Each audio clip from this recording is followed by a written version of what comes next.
Welcome to the FCCT panel on the COP26 Climate Change Summit that's going on right now in Glasgow, Scotland. I'm Steve Gelster. I'm the founder of Freeland and a board member of the Foreign Correspondents Club of Thailand, the FCCT. Just a reminder before we get started, the FCCT, Freeland, and the End Pandemics campaign are putting on a film festival right here and virtually in January 13 to 15, when we feature stories and panels that will dig even a little deeper than today into the drivers of climate change and pandemics and identifying solutions that can help mitigate both. So the ongoing COP26 Climate Change Summit in Glasgow has been touted as the most important since 2015, which, as you know, produced the Paris Agreement that set a mid-century goal of carbon neutrality in keeping the global temperature increase to within 1.5 degrees of pre-industrial times. But the world continues to fall well short of achieving these goals. Coal burning carries on. Transport remains largely powered by fossil fuels.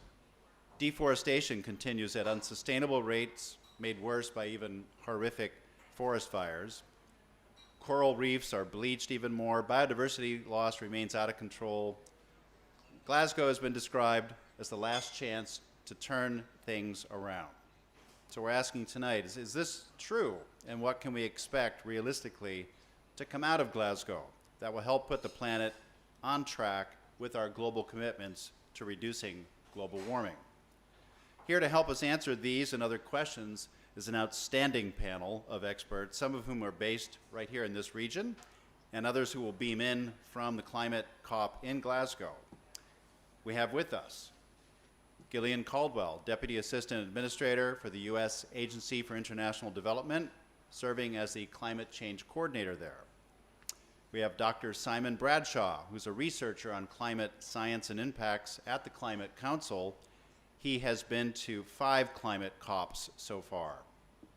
We have Mr. Sudhir Sharma, energy and climate expert with the UN Environment Program based in Bangkok, who will speak in his own personal capacity. We have Kelly Simon, Center for Nature-Based Climate Solutions at the National University of Singapore. And finally, we have Peter DuPont, co-chair of the Asian Clean Energy Forum and managing partner of Asia Clean Energy Partners. So let's get started and go straight to the negotiations frontline in Glasgow by talking to Gillian Caldwell, who is there on the U.S. delegation as the USAID Climate Change Coordinator, right in the thick of things. Gillian, welcome, and I'm going to turn things over now to our moderator for the evening, fellow board member Dominique Folder. So, Gillian, thank you very much for joining us. We're going to pitch some questions to you. They're fairly enormous, so you probably, if you take about 5 minutes on each, you'll probably be straining. The US, as we all know, is coming from an administration that lost a lot of ground on climate change. How is that affecting the work that you're doing, and how have things changed under the new administration? Well, thanks very much for having me. And I couldn't agree more.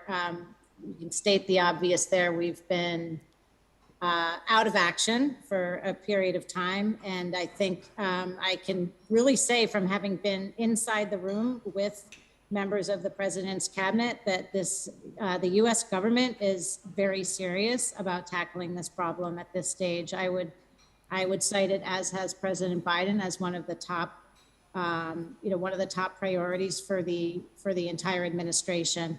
You will have seen that the US government as a whole has committed to cutting greenhouse gas emissions by 50 to 52% below 2005 levels by 2030, reaching a 100% carbon pollution-free power sector by 2035, which is a colossal effort, and achieving a net zero economy by no later than 2050.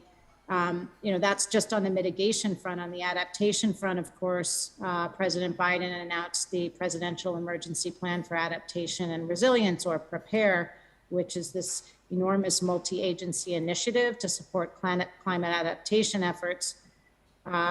And, you know, we hope to reach a 500 million people worldwide through that initiative. And USAID, which is where I serve as climate change coordinator, will be a lead implementing partner on the Prepare initiative. The U.S. has also made a first ever contribution to the Adaptation Fund for a total of $50 million. I mean, speaking particularly from the point of view of USAID, which is, you know, one of the largest, if not the largest, development aid government agencies in the world, we just launched a very ambitious climate strategy for to sort of guide our work through 2030. And as part of that strategy, we've set a goal to reduce carbon emissions by 6 billion metric tons of carbon dioxide equivalent through a combination of renewable energy and nature-based solutions. As relates to nature-based solutions, you know, we've committed to protecting, restoring, and managing 100 million hectares of critical landscapes by 2030. That's an area twice the size of the US state of California. And I think most importantly, we've committed to working in all 80 countries around the world where USAID has missions to support those countries in delivering on their NDCs, or nationally determined contributions, under the Paris Agreement. These are these commitments. And of course, we need associated roadmaps and actions to get beyond, you know, the words. And that's one of the big criticisms. We have COP after COP, and there's a lot of words, and yet emissions keep rising. And here we are with dramatic consequences at just over 1 degree of warming. You know, finally, I think importantly, on the adaptation front, USAID is committed to mobilizing $150 billion in public and private finance. That's a very heavy lift, but we have a couple of mechanisms through which we can do that, including providing concessional finance for renewable energy-based projects, for example, overseas. So it isn't just words where the US government's concerned. There's a deep and abiding commitment, and I can say that having been outside the government, rattling the cage for most of my life, as Steve Gelster's aware.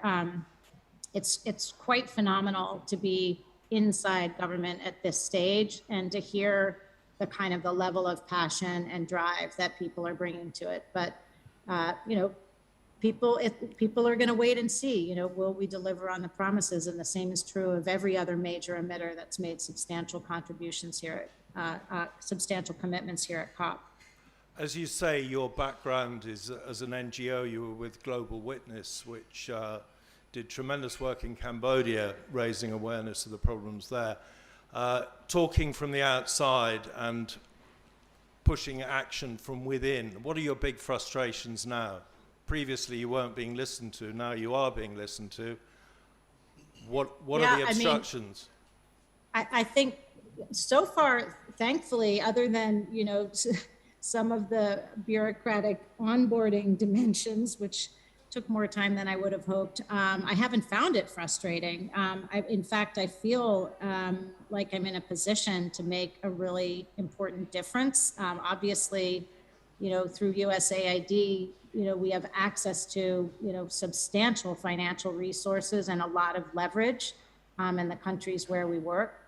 So, you know, it's quite exciting, but I expect organizations, the NGO sector, to continue to hold our feet to the fire and to make sure that, you know, that we really step up to the plate and get beyond the words and into action. One of the big achievements of COP26 is the Global Methane Pledge. Can you tell us what role US aid played in bringing this forward? I know it was a US-European initiative that sort of popped up in September, and it's gathered significant momentum.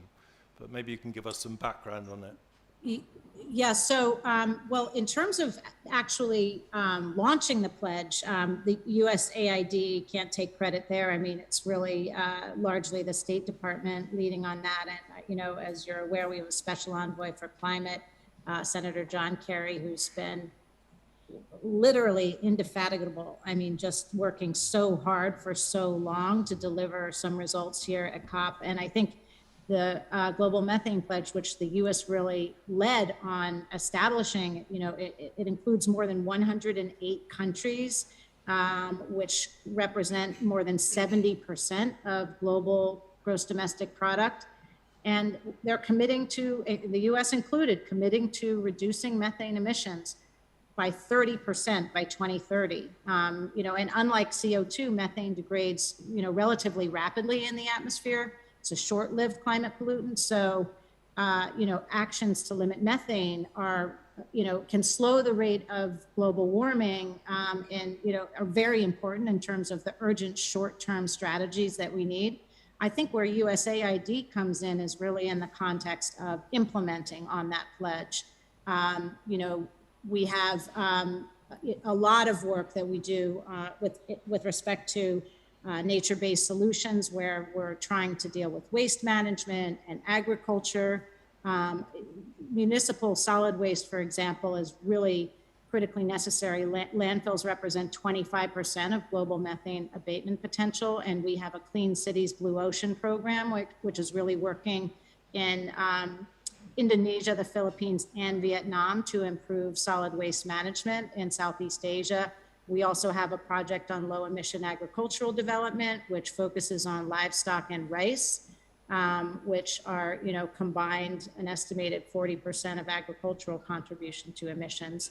So I think, as is the case across the board, whereas the State Department is taking a very leading role in those diplomatic negotiations to get strong commitments, it's going to be up to USAID in partnership with the Department of Energy and other federal agencies to make sure that, the countries around the world have both the technical and the financial support they need to deliver on those pledges.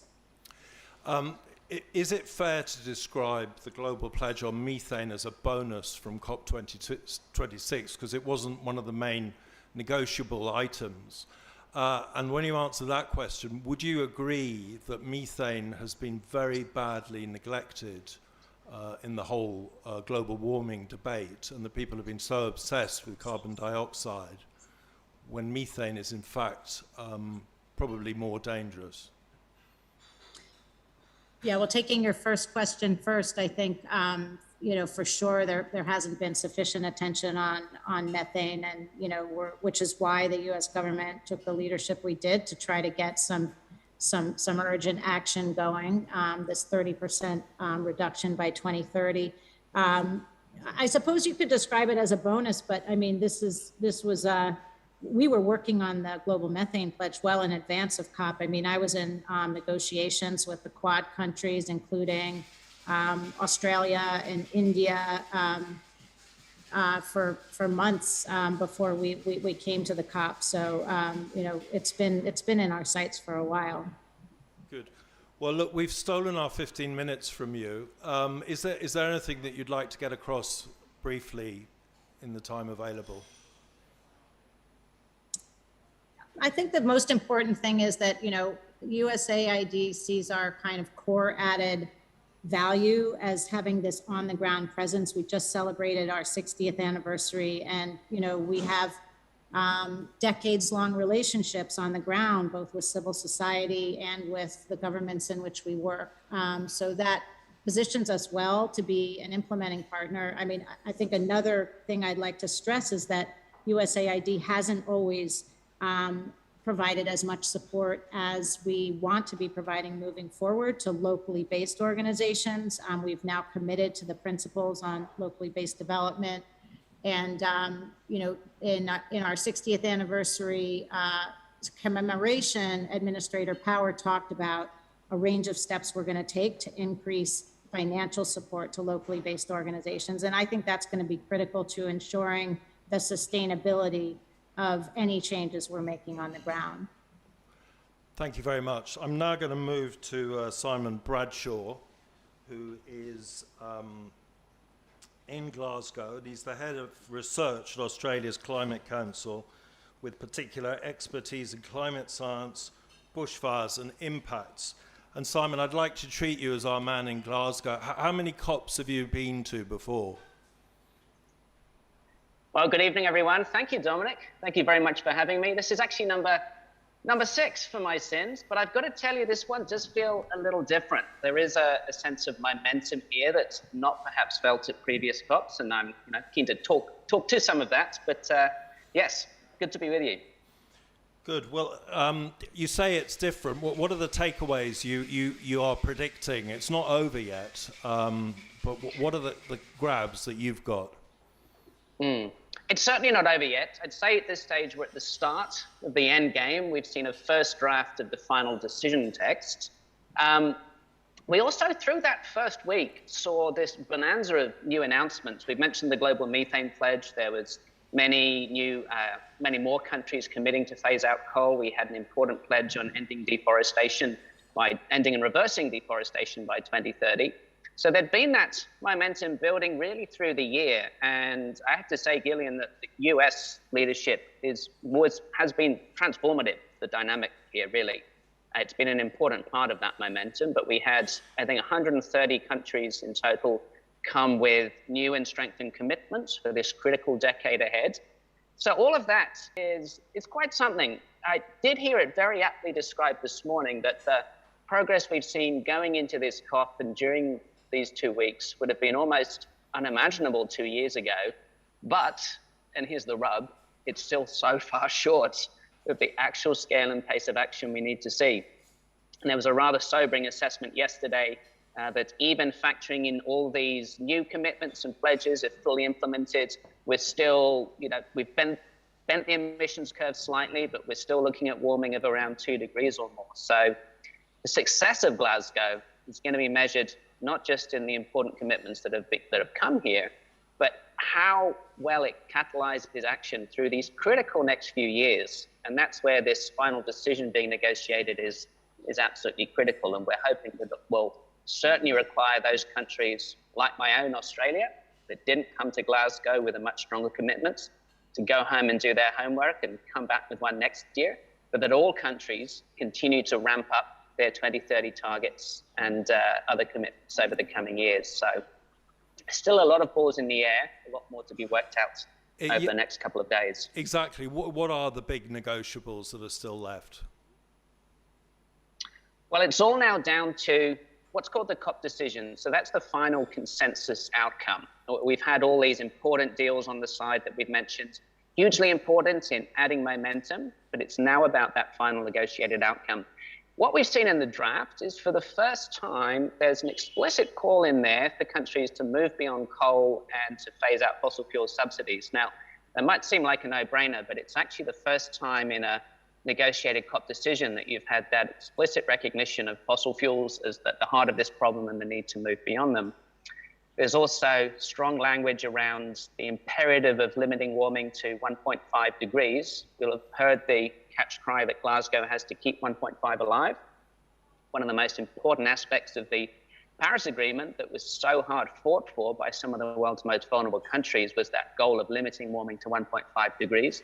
The decision will really reaffirm that, and it'll recognize that to get there, we need to cut emissions globally by 45% by 2030, move beyond fossil fuels, as I mentioned, and that getting there requires we very quickly close the gap between what's been put on the table before and during Glasgow and where we need to get to. Now, if all that stays in the final decision, because there's 2 more days of negotiating, then that is for a country like Australia that's still at the back of the pack. That's a really strong call from the rest of the community to up our game. I'd be surprised if the decision was watered down from that. Of course, there's other things there as well. There's lots of progress needs to be made on the provision of finance for climate adaptation, so building resilience to the impacts that can't be avoided. It's actually for the first time in there recognition of the need for additional finance to support and address permanent loss and damage from climate change. But as said, a lot of that's still in the air, so we'll see where we land in a couple of days. As you know, Greta Thunberg was on the streets of Glasgow last week denouncing empty words and greenwashing. Is it your feeling that the views of future generations have been better heard at COP26? There was a report that went in with some 40,000 signatories with a lot of proposals. Has any notice been taken of the people who are going to pay the consequences of us getting it wrong?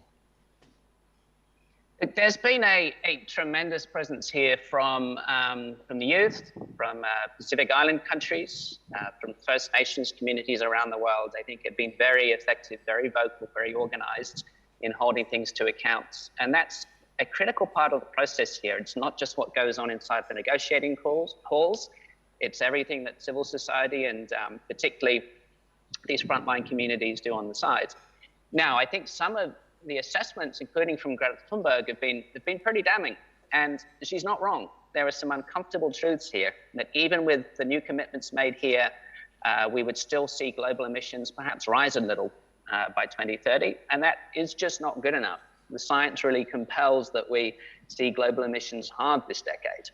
I think that's why important that we recognize this Glasgow COP as a moment in time that has to gather the momentum we've seen over the last few years coming in here, but really catalyze and accelerate that so it kicks off a really transformative decade through the 2020s. So it's essential that we have those powerful voices like Greta and others really juicing things up and holding things to account, because progress, yes, enough, not yet. So we just have to keep pushing as hard as we can. Now, you come from Australia, and Australia's not been getting a good press in any way at all over COP26. Australia is the biggest producer, biggest exporter of coal in the world. I think it's about 56%. How does it feel being a concerned environmentalist coming from down under? Do you get taken seriously, or do you get given a hard time? We get given a hard time, quite rightly.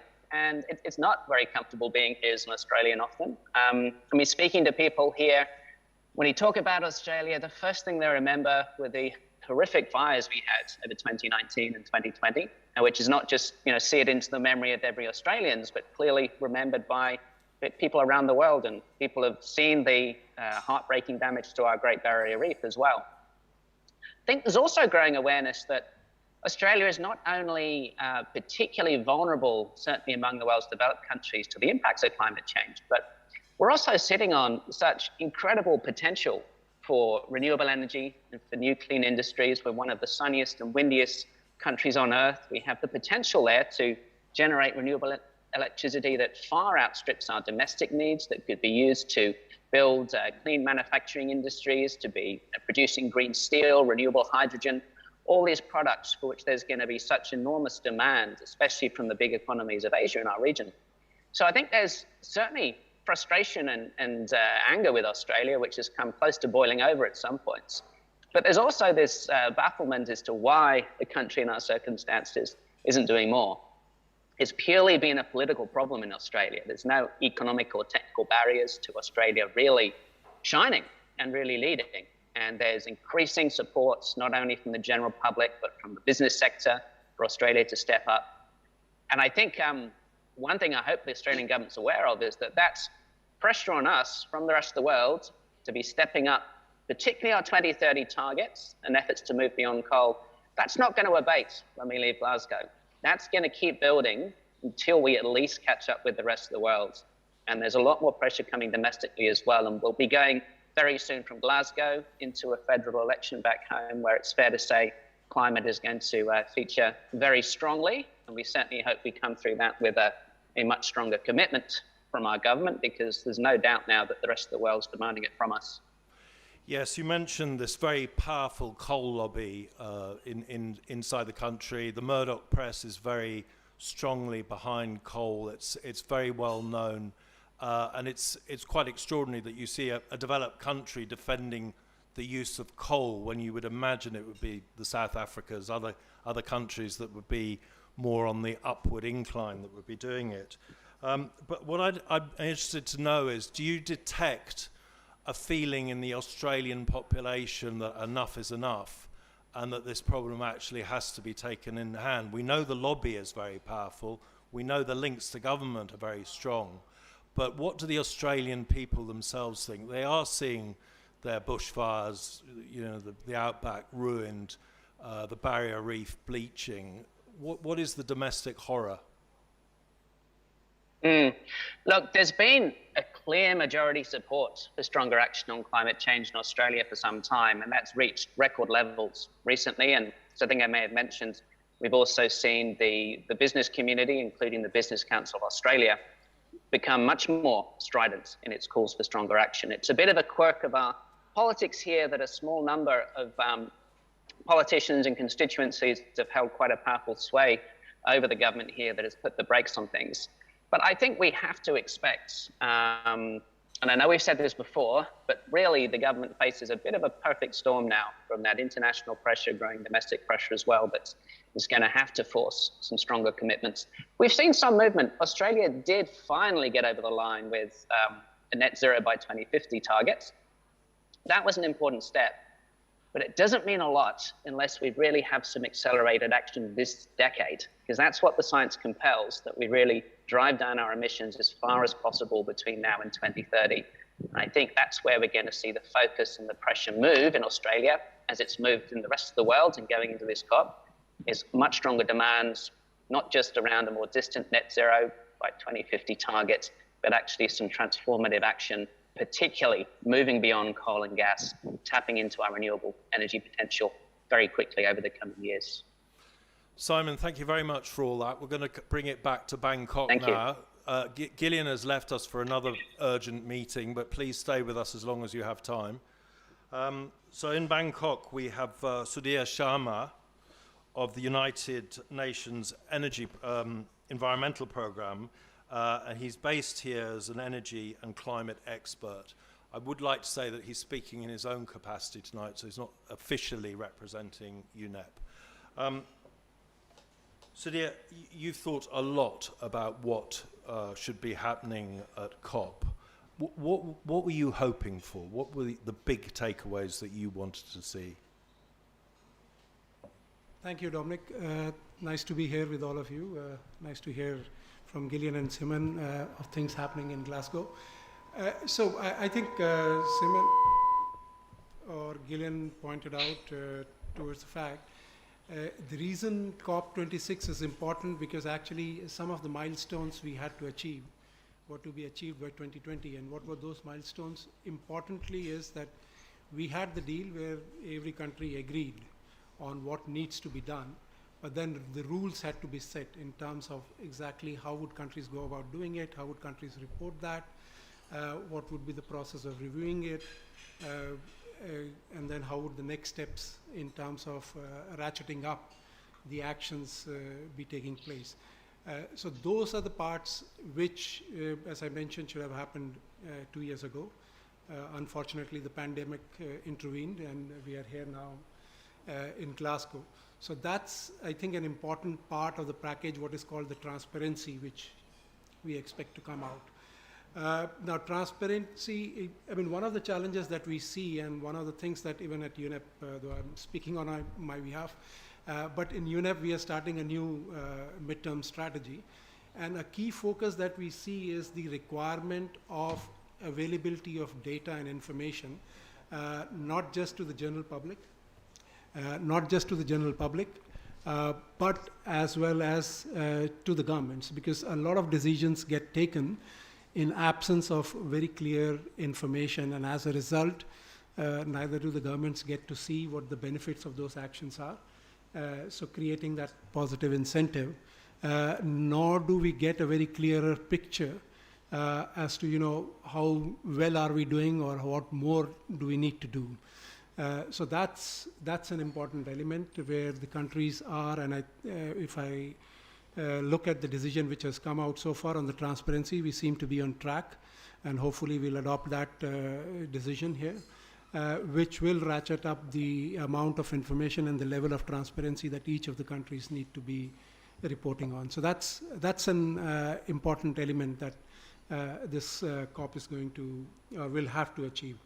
The second element, purely from a negotiation perspective, as we see, is that we have come to a point where I would say a most important policy tool that we see is putting a carbon price, essentially making it very clear that this is a negative and we need to address it, and you need to make integrate the costs of emitting GHG emissions.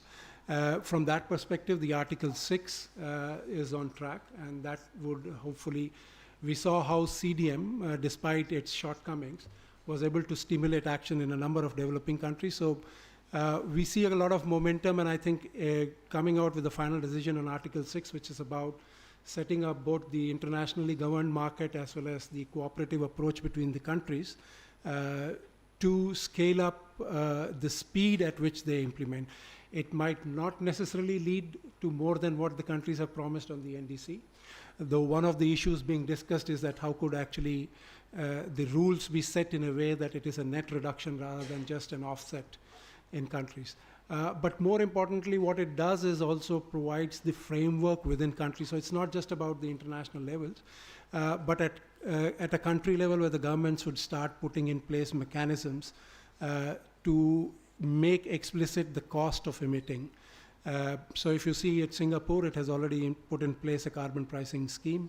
If you look at a number of countries that I work with, Vietnam, Indonesia, Pakistan, they're already starting to think in terms of what would a national carbon market look like. And the reason it's also important is because it brings the private sector into action. It provides a very clear kind of price indicator to the private sector in terms of what it is going to cost for them to emit and thereby take action. So that's the other important element that we see coming out. There are a number of other issues which have happened, and just kind of to come back to and just to differentiate between two things. Now in the COP, within the COP, the negotiations that happen are about defining the various issues which have been already agreed within the Paris Agreement. But then the UK COP presidency also looked at what is, we regularly come up with the UNEP gap report, essentially outlining how much emission reductions we still have to emit. Simon mentioned that we are basically far from what the target needs to be in 2030, and have been making a number of efforts. So that leads to a number of coalitions, and these are coalitions outside the negotiations. So the Methane Coalition, the Initiative on Technology Development, the Initiative on Deforestation. So what you see is the Paris Agreement, not only in terms of the rules and the regulations that will set for how the countries are going to act, but also it has provided that momentum or coalescing countries together in identifying other areas. Now the challenge, as I think one of the earlier speakers mentioned, is not only making that promise, because I think from that perspective, there has been a success, I would say, for the UK presidency. The major countries, we did a quick analysis, about 76% of the emissions are now covered by net zero targets. Now, those are promises. Of course, countries need to go back home and actually start looking at strategies and roadmaps as to how do they translate these promises into action, including updating their NDCs. So that is a part that is to be seen, but the transparency rules which are going to be set up would make easier for all the partners to understand how other partners are actually making effort and what is the level of their achievement. And that, in a way, drives the ambition of everyone, because when you see others doing, making their efforts, it creates a positive cycle. All right, so you've spoken about the importance of activating the private sector, getting people to make money out of doing the right thing. One of the things that you've discussed with me before is the difference between the European Union, where they've been very, very proactive on reforming the regulatory environments, creating an environment that's conducive to moving to renewables, and why that has not happened in Asia. Why is Asia coming up much more slowly on that, focusing on the policies that it needs to make? Political will. So I would kind of start, Dominic, with a slightly larger context. I think what is important for the countries in Asia is we look at climate change as something in the future. That used to be 50, 60 years. Now it is only 30 years. But what we do not understand is that the cost of reducing GHG emissions is not the only matrix. We talked about adaptation. If you look at the assessments which are coming out, smaller countries like Cambodia, Laos, Myanmar, Sri Lanka, they might lose as much as 6% of GDP annually because of climate change impacts. Right. Even bigger countries like India and China would end up losing 1 to 2% of their GDP. So essentially, we need to look at this matrix in a slightly broader context, that there is an cost because there is an investment that needs to be made in the change.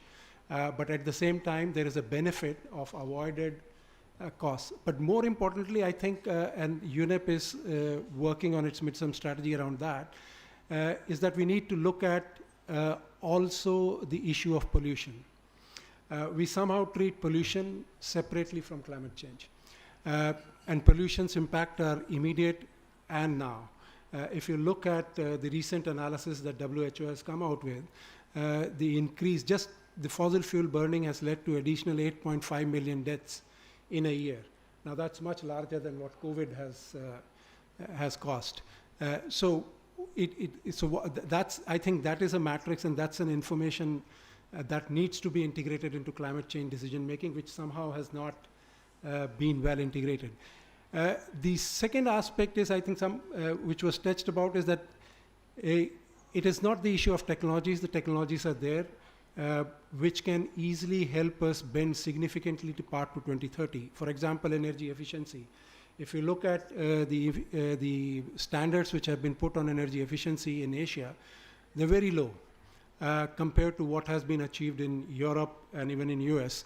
And if we made some estimates, if we basically were to increase the standards to European level in just 5 appliances, air conditioners, refrigerators, motors and transformers, one could reduce actually annually 5% of the electricity consumption required. So that's a net gain for everyone. It's a reduction in cost of energy. It's reduction in air pollution. And that's the thing which is not happening. So that requires also political will from the government, because a lot of push happens from the industry, not to kind of move too fast on these actions. But what I would say is, and that's where I think I'll connect back to your point on the youth, is that what we need is the consumers to step in the sense, ultimately, the private sector gets driven largely, and even the governments. There's election in Australia. Hopefully the young turn up and vote for the party which is supporting stringent actions on climate change. What we need is we need something to push the governments to strengthen their political will in taking those actions. Second is organizations like UNEP, which are working on, is also trying to make clear that these actions are actually net benefit and not a cost to the economy. So I think that's where we are, and there is a lot of information available on not theoretical experience, but actual practical implemented experience, which can be translated in Asia. So I would say those are the 3 elements. Good. I'd like to go to Kelly Simon in Singapore. You're there. At the Yes. Centre for Nature-Based Climate Solutions, National University of Singapore. And you are an interdisciplinary biologist focused on solutions for our climatic problems with an emphasis on policy, social justice, and intergenerational equity, which is quite a lot to follow. Can you put that into layman's language and let us know what's going on? Yeah, sure. So in layman's terms, it's basically I care about future generations and want to limit climate change and global warming impacts by mitigating climate change and having multiple co-benefits with adaptation as well. So at the NatureBased Climate Solutions Center, we are basically focused on understanding world-class research on climate change impacts and solutions.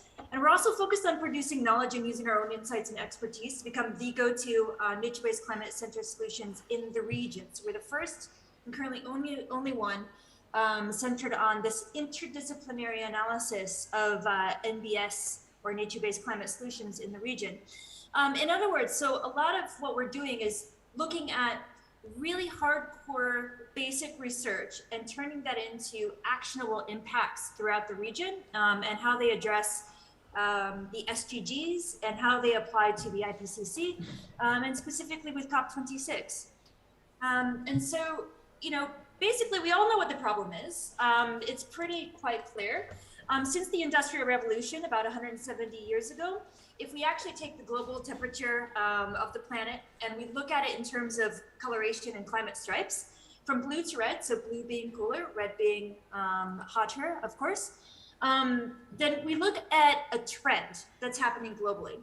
If we look at our region in particular, we see the exact same trend. This is a statistical correlation in terms of understanding that this has been a larger degree of warming throughout the entire region, and that syncs with what's happening around the world as well. And so when you actually look at it, the data for the individual countries in our region is the exact same.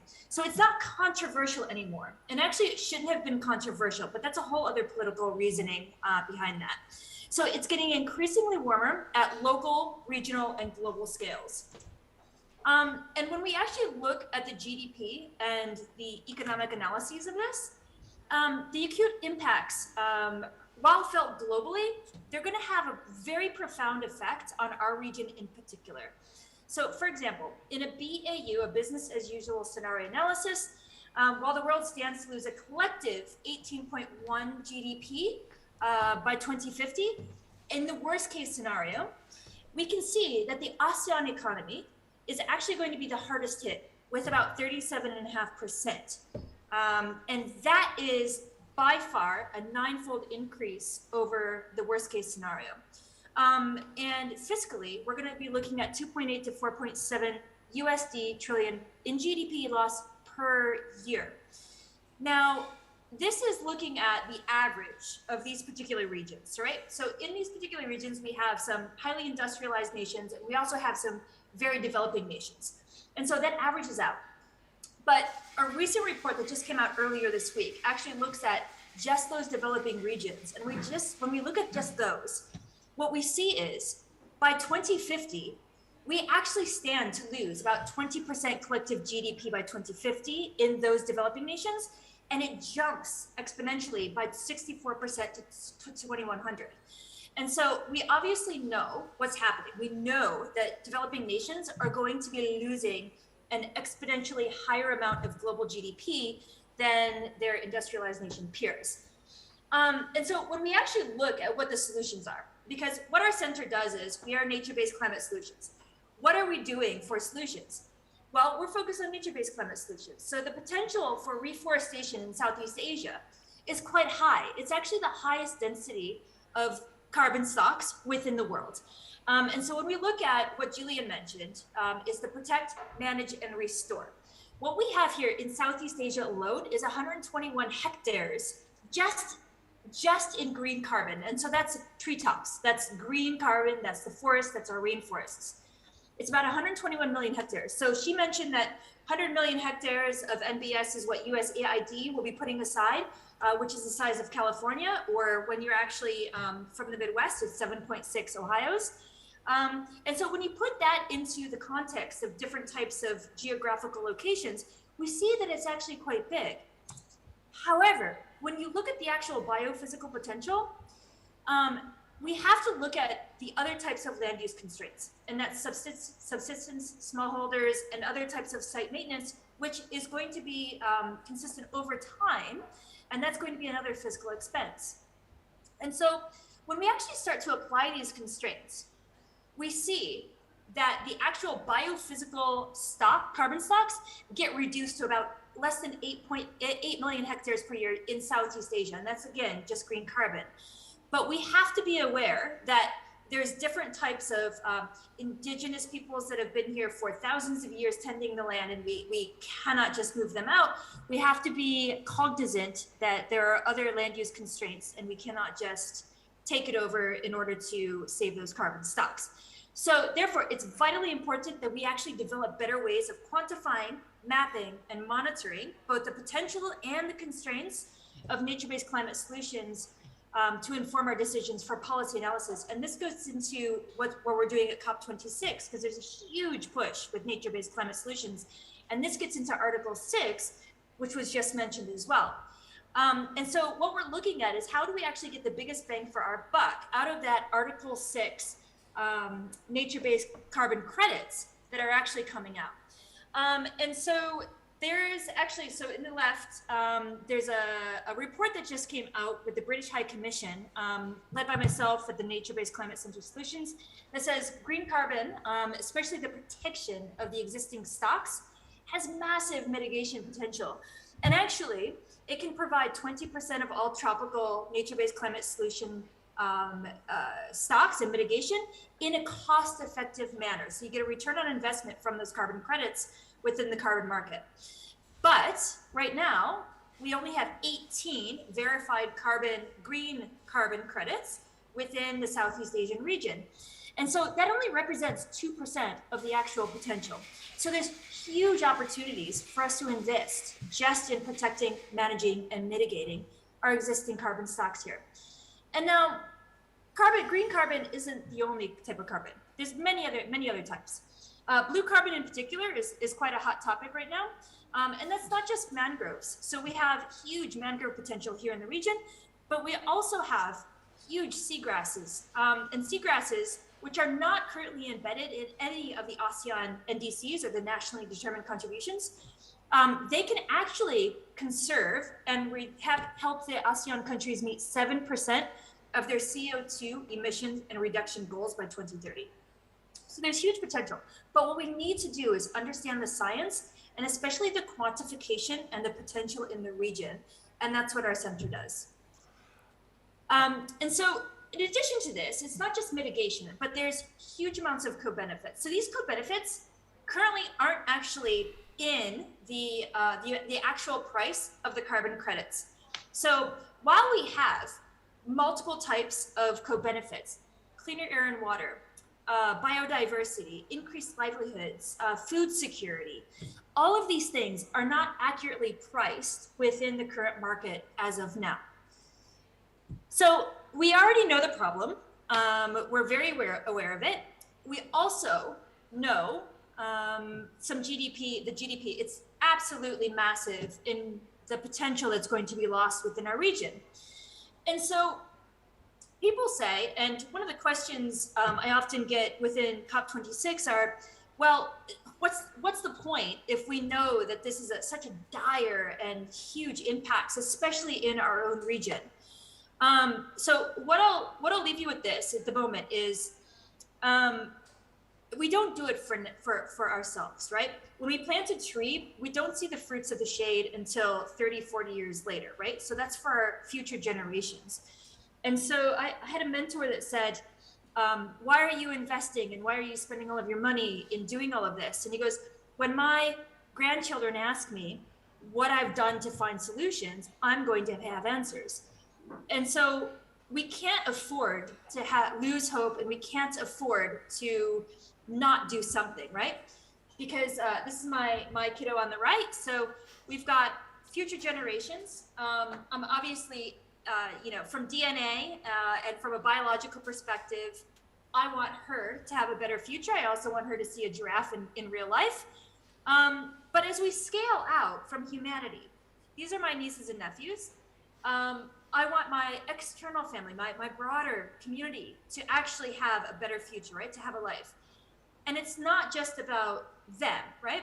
It's about the indigenous populations that might lose their culture. And by might, they're losing it now. They're losing their languages.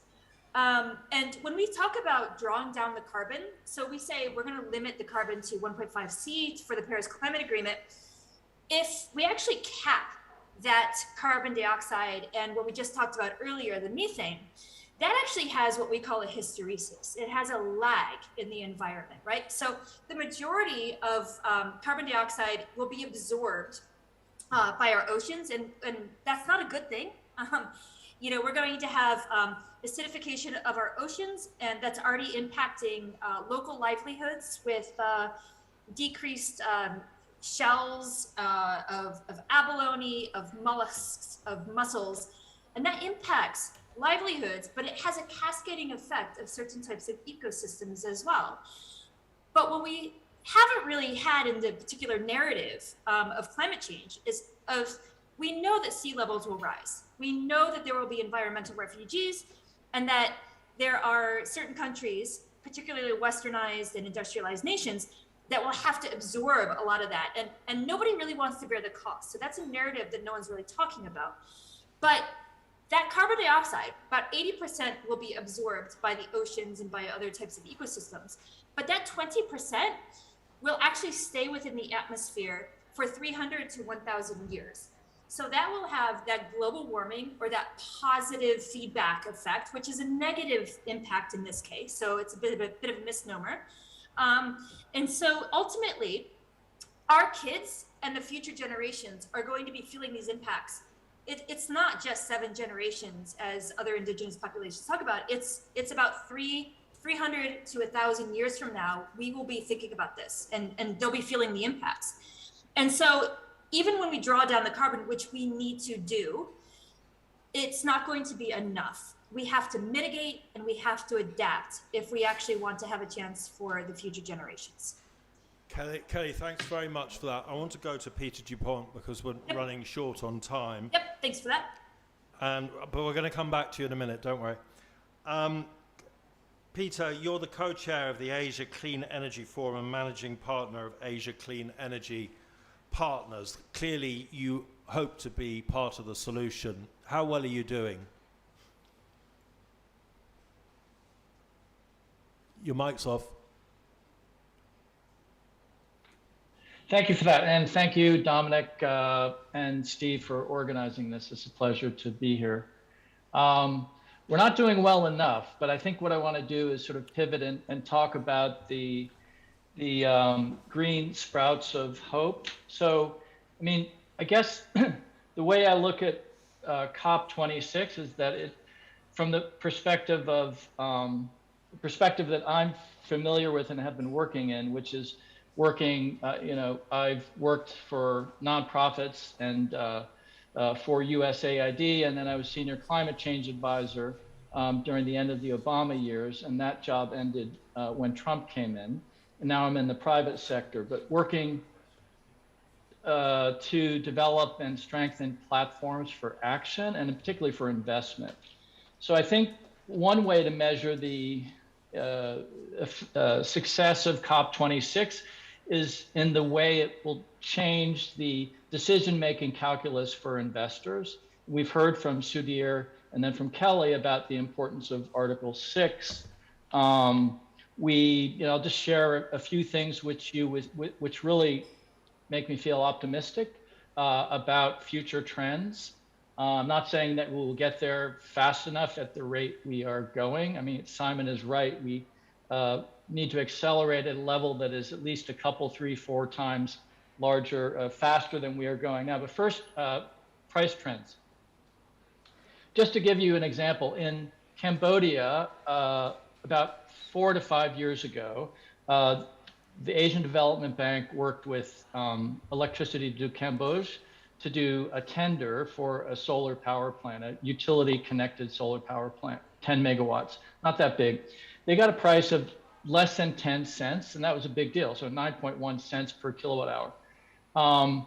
Just a year and a half ago, ADB worked with the government of Cambodia to set up a solar park, drawing on experience from India, where they sort of control the conditions, buy the land, evacuate the power that's produced by the solar producers. They had an auction and they got 3.8 cents, okay? So that's in like 2 to 3 years. They're just doing a tender now, and they're sure to get a price of less than 3 cents, okay? So the deflationary economics of renewable energy are going to be overwhelming fossil fuels. That is happening. It's one thing is happening. Another thing that's happening that's really, I feel, shifted a lot in the last 2 years, when I wrote a paper for the Stockholm Environment Institute about climate investment risk in Southeast Asia, no one was really talking about it. And people were, governments and companies were shoveling money at large-scale gas and coal-fired plants. Well, that's changed a lot. So what has changed? There's been a lot of success with the global divestment movement, which everyone's aware of. It's in the paper all the time. But what does that mean when pension funds and fund managers say they're going to divest? Well, eventually it works its way down to the project. So there's less money available to invest in new oil and gas resources. But another thing that's happened recently is the decisions by China, Japan, and South Korea to end overseas coal financing. So, you know, really right now, Southeast Asia is ground zero for where we need to stop the building of new coal-fired power plants. Now, a lot of these countries, including Vietnam and Indonesia, and the Philippines and others, are not going to be able to get financing for their coal power plants. So they're going to actually have to scale that back. Related to that, something that gives me, you know, it just was not really imaginable maybe a year and a half ago, is that first the Philippines and then Indonesia announced coal moratoriums. So what does that mean? That doesn't mean they stopped building coal power plants, but it means that they stopped any new coal power plants from coming into the financing pipeline, okay? And then if you look at, okay, at the regulatory level, and Kelly talked about, or I guess it was Sudhir was talking about EU regulations and the importance of those regulations for action. But you look at things that are happening, for example, in the Philippines, the Central Bank of the Philippines has set up a sustainable financing framework to look at the systemic risk on their economy of continued investment into dirty energy sources. And there's a substantial risk of having a lot of stranded assets. You have companies like Ayala, which is his subsidiary is AC Energy. The Ayala is one of the largest corporations in the Philippines. They're going to sell $1 billion of their coal generating capacity by 2025.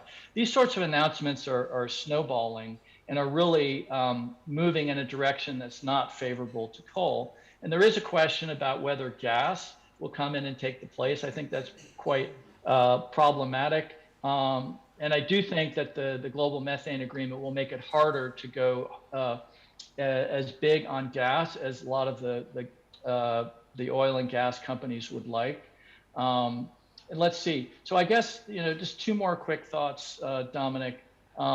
One is that in the discussion about net zero and getting to carbon neutrality and net zero, you know, there's been some good news this week from Southeast Asia. Vietnam has announced that it will go carbon neutral, net zero by 2050, conditional on getting international financial and technical support.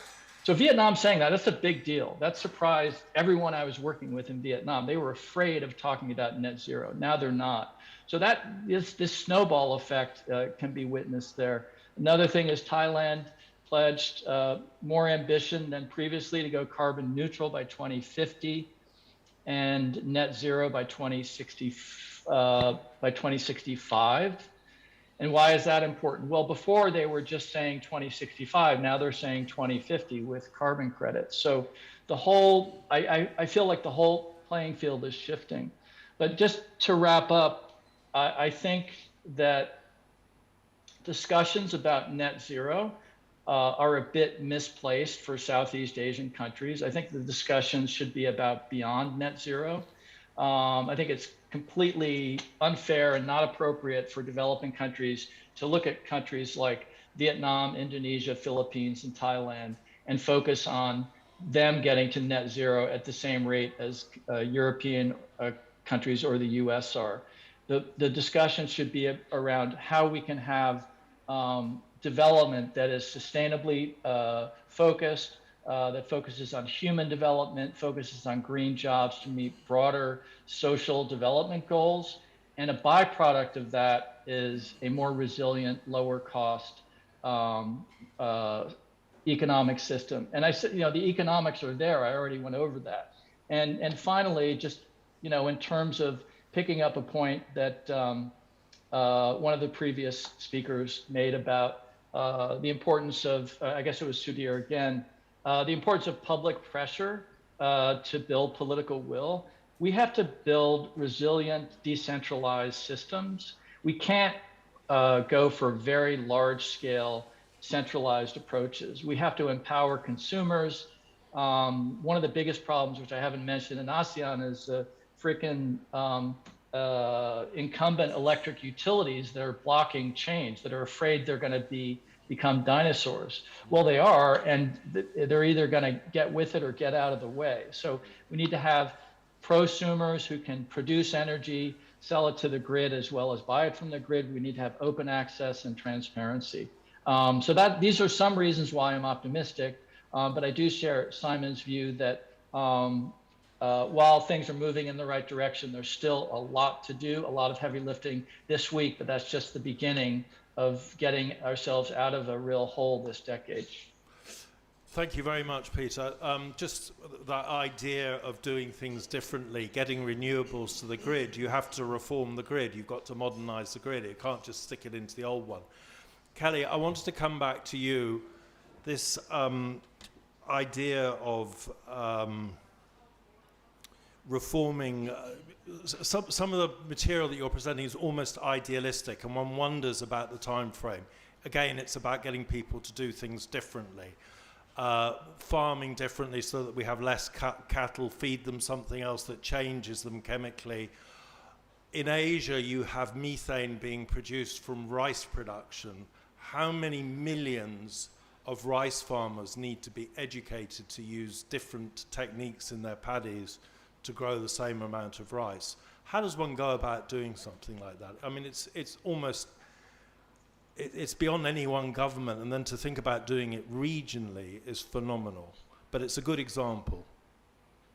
Yeah. So okay, that's a multi-layered question, and I cannot and I will not answer how many rice farmers actually need to be addressed.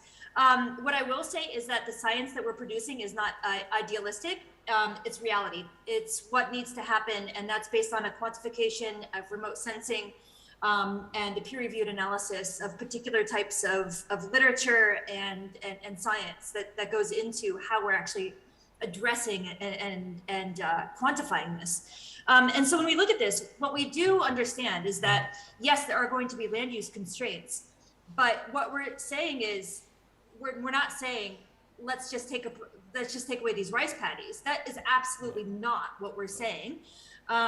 What we are saying and what we are addressing is that any type of politics and any type of governance structure, whether that is local, regional, or at the international scale, we have to understand the types of implications of what these political and governance decisions are going to have on multiple types of communities.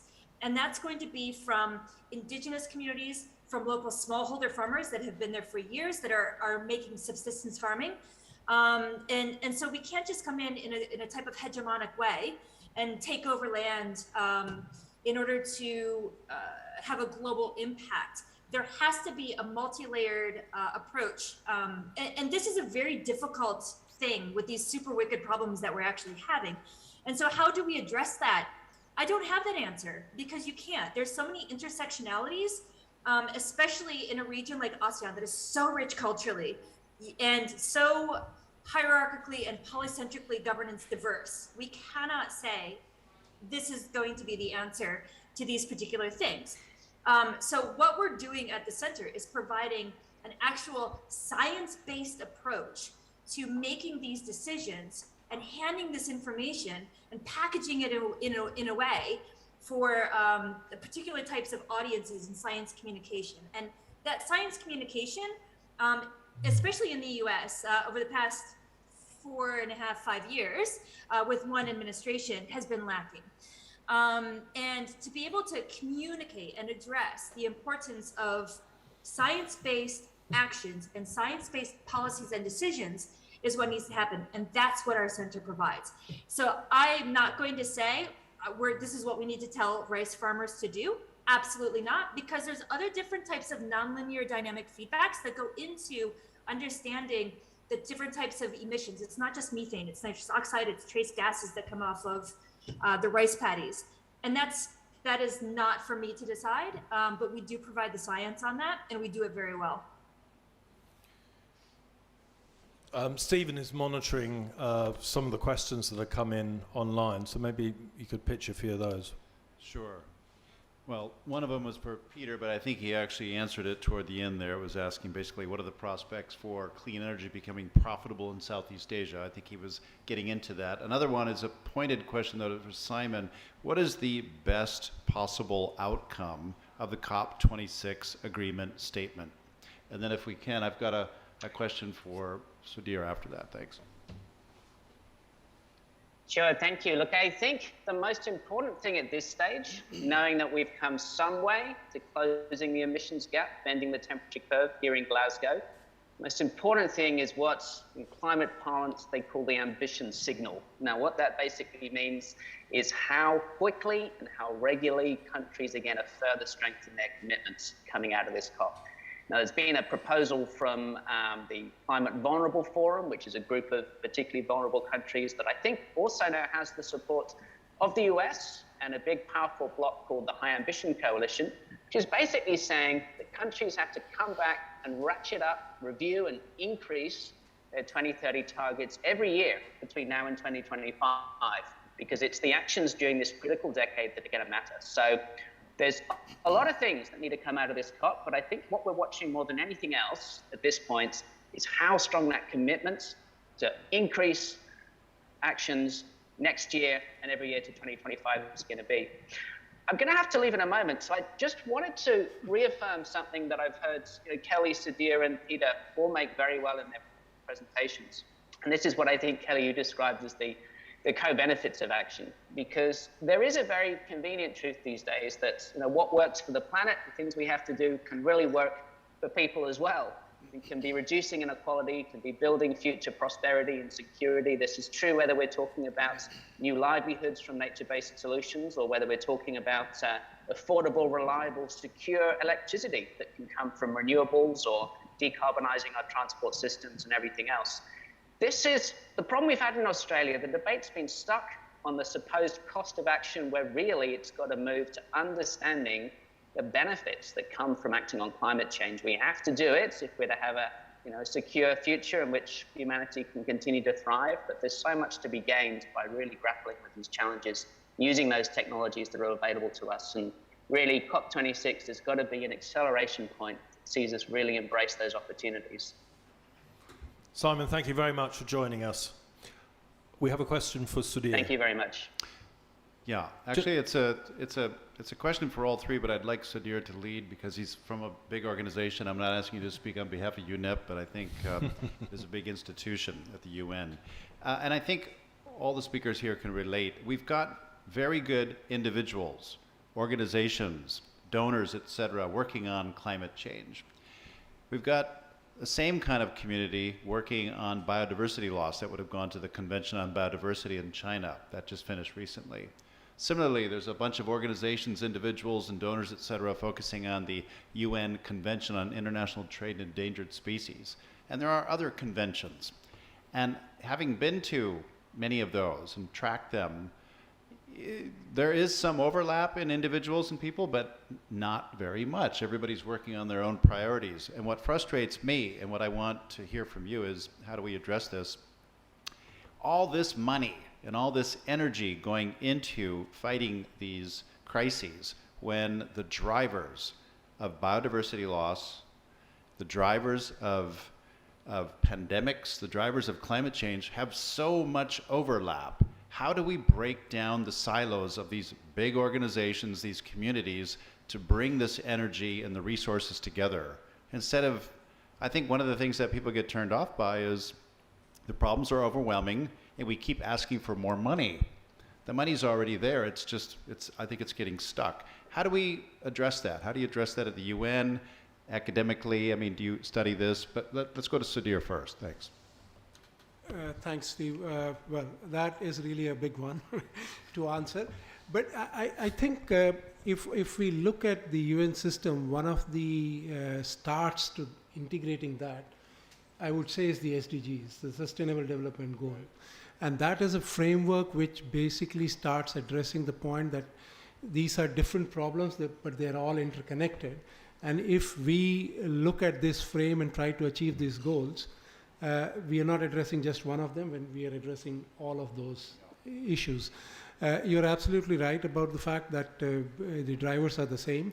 As I said, one of the things that we in UNEP, one of the strategies is to bring together air pollution, not air pollution because it includes marine as well, ecosystems and climate change. So if you look at the cause of the pandemic is the impacts on ecosystems. They're degrading, fragmenting, and at the same time, as Kelly mentioned, there's a lot of potential which can actually, if tapped into, address climate change. Now, what's happening at the UN system level, what we are doing is there have been reforms which are trying to break that down and to start creating an integration across these themes. And one of the areas where we see that needs to be brought in is this concept of co-benefits and the data integrated, rather than creating a data system for pollution, a data system for biodiversity, a data system for climate change, is actually have an integrated economic environment data system, so that that becomes the basis of economic planning, sustainable development planning at the country level. So that's the place where we at the UN level are working. The second thing is the UN is actually also a big, large, fragmented body. So the UN has set up an environmental group within the UN. UNEP is the lead on that, and our purpose is to start integrating all these elements together, so that whichever UN agency is addressing it is not addressing it. I mean, they might be leading on climate change, but they are also integrating into it nature-based solutions, issues of pollution, issues of ecosystem conservation. Kelly, want you to be able to address this too, and I just want to throw this out also because I know the UN and other institutions are working on it, but the so-called One Health approach, which addresses the health of people, animals, and ecosystems, and supposedly has these amazing ancillary benefits to climate change. Is that the way to go, or what do you think? Yeah, so when we're actually talking about ancillary benefits, we actually use the term co-benefits, and I alluded to that in the presentation as well. But there's three particular items that I wanted to address in the previous questions in addition. And one, let's start with the co-benefits. And the co-benefits are not currently accurately priced within the carbon credit system at the moment, right? So when we're actually looking at carbon credit prices, they're actually not priced at current market value. They're highly discounted. And why do we know that? It's because we don't take into effect those co-benefits. We don't know exactly how much pollination goes on within those particular areas, which gives food and sustenance for not just local populaces, but the region as well. It's clean water, and not just for local rivers, but downstream for the communities and the cities and urban areas as well. When we talk about urban environments, and we have a very biophilic city here in Singapore. It's a city in a garden, essentially. But all of the greenery around those buildings ultimately absorb VOCs, volatile organic compounds. And those VOCs ultimately cause asthma and everything else. So the more biophilia that we can actually preserve, manage, restore, whether it's in our natural ecosystems or whether it's in our urban environments, they're all incrementally solutions to those co-benefits, right? And incrementally, they are ultimately drawing down that carbon.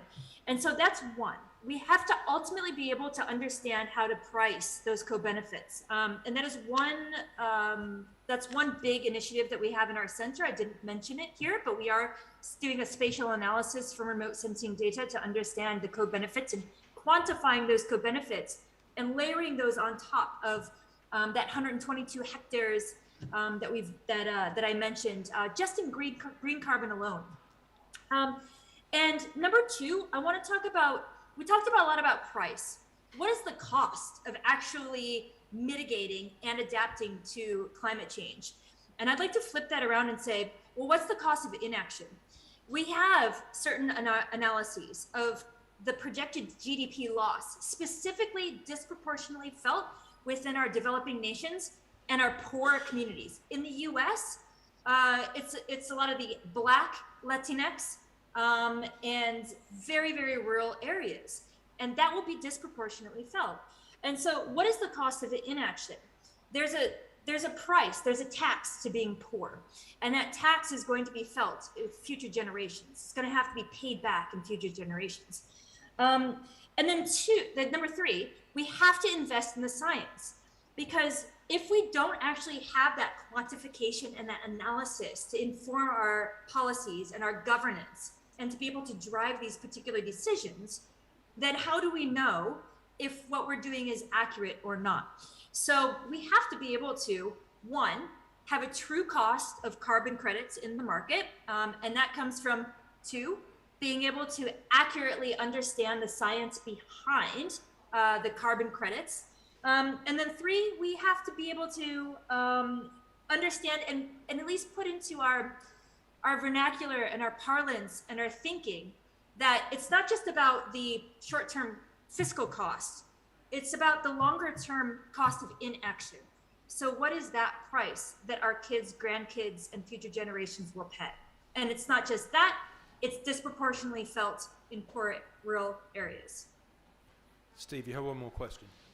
Yes, from our audience. The Washington Post reported the gap ranges from at least 8.5 billion to as high as 13.3 billion tons a year of underreported emissions. Big enough to move the needle on how much the Earth will warm.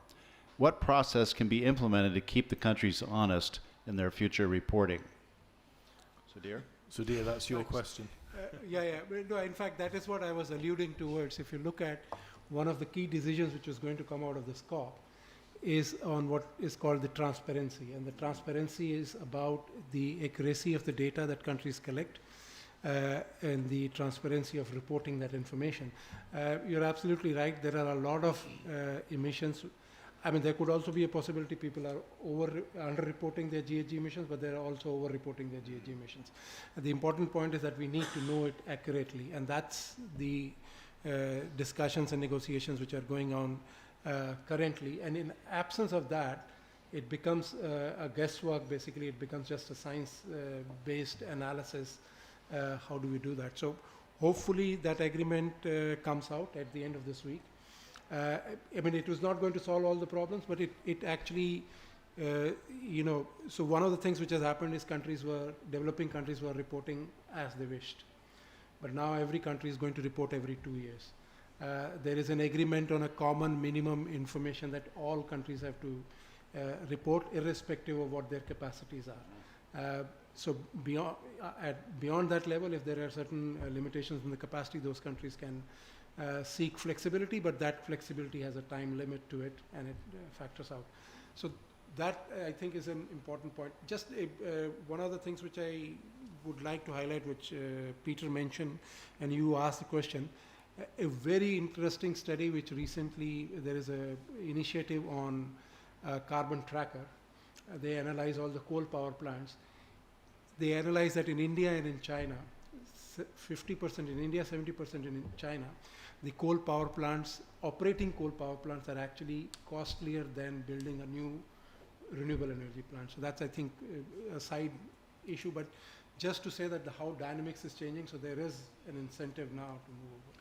Sorry. Yeah, no, I'm glad you mentioned that, because I'm also aware, I mean, we haven't spoken about it tonight, it would require a whole other session, but there's blockchain technology right now being applied to rewarding people for doing all the things that the COP26 is discussing, and that can be verified. So good. Well, on that optimistic note of possible solutions, I'd like to thank everybody who participated tonight. Gillian Caldwell and Dr. Simon Bradshaw in Glasgow, here in Bangkok, Sudhir Sharma, and also Peter Dupont, and also Kelly Simon for coming in from Singapore. It's been an interesting talk. There will be many, many more evenings like this at the FCCT. Thank you very much.